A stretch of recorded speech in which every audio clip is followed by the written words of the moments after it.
अति सेवाभाव रूपम बाबा आपण रामराव महाराज रूपम केशवराय के माई देखले आणि आपण से गोळा द्यायचा आणि आता खोजू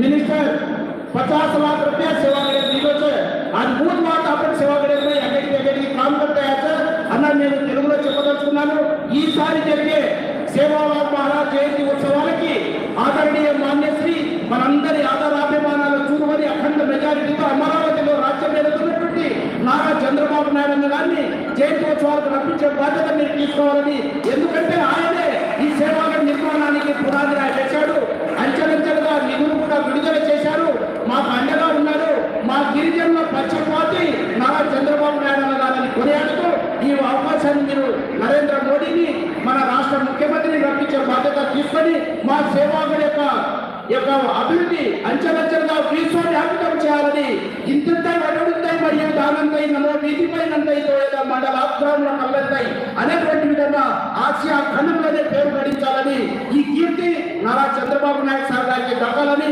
అవకాశం మీరే ప్రాప్తింప చేయాలని కోరుకుంటూ చివరిగా పెద్దలు ఆదరణీయ మాన్యశ్రీ కేశవ్ నాయక్ సార్ గారు మాట్లాడాల్సిందిగా సవినయంగా కోరుకుంటున్నాను.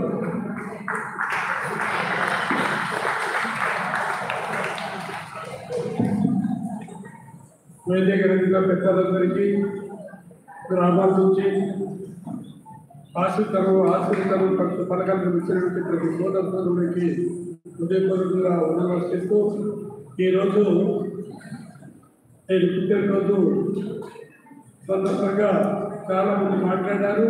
నేను దాని గురించి వివరంగా మాట్లాడలేకపోతున్నాను.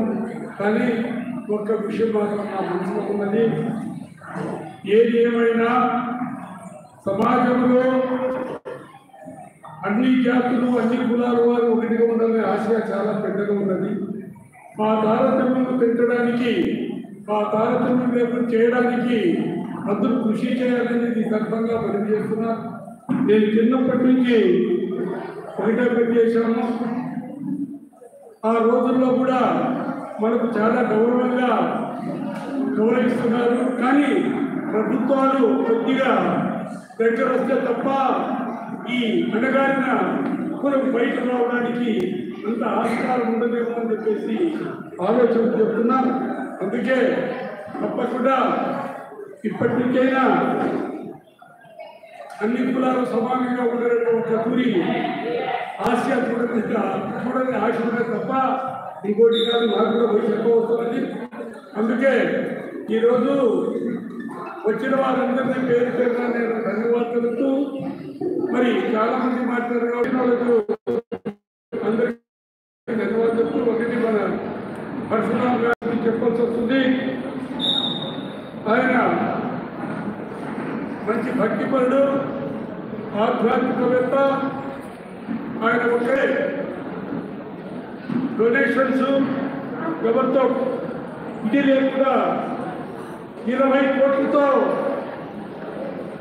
దేవాలయం కట్టించాడు. లక్ష్మీనారాయణ స్వామి దేవాలయమని మన కసాపురం పక్కనే ఉన్నది. అక్కడ చూస్తే మనిషి మార్పు వస్తున్నాడు. అటువంటి ఆధ్యాత్మికంగా ముందుకు వస్తే దేశం మనగడ కూడా బాగుంటుంది. చాలా ఆనందంగా చెప్పేస్తున్నాను. అటువంటి వాళ్ళు కావాలి. ఆయన నేను ప్రత్యేకంగా ఒక మాట చెప్పాను. అన్నా నేను గ్యారంటీగా వస్తానన్నాడు. ఆయన ఇప్పుడు వచ్చారు. కానీ ఆ సంస్థను ప్రతి ఒక్కరు దర్శించాలని కోరుకుంటున్నాను. నిజంగా ఒక వ్యక్తి 20 కోట్లతో మొత్తం రాతి కట్టడం తప్ప ఇంకోటి లేదు. అక్కడ ఒక రోజు నెలకు 3 లక్షల రూపాయలు ఖర్చుతో ప్రతిరోజు నిత్య అన్నదానం కూడా ఏర్పాటు చేస్తున్నాడు. ఆయన సేవాగండి చెప్తున్నారు. ఆయన సేవాగండి కూడా అభివృద్ధి చేయాలని ఆశపడుతున్నారు. అందుకే ఒక తూరి చూసుకోమని పిలిచారు, వచ్చారు. అందుకే ప్రతి ఒక్కరికి నేను ధన్యవాదాలు. మీరందరూ సుఖంగా ఉండాలని, మీ ఆశయ ప్రకారం ప్రభుత్వం ముందుకు రావాలని. మరి మా వెంకటేష్ గారు వచ్చారు. నేను ఎందుకంటే ప్రతి ఒక్కరూ మనతో జరుగుతుందా లేదా కానీ ఒక పార్టీ అధికారులు పార్టీ వారికి ఎవరు రాసిస్తారు. అది తప్పే.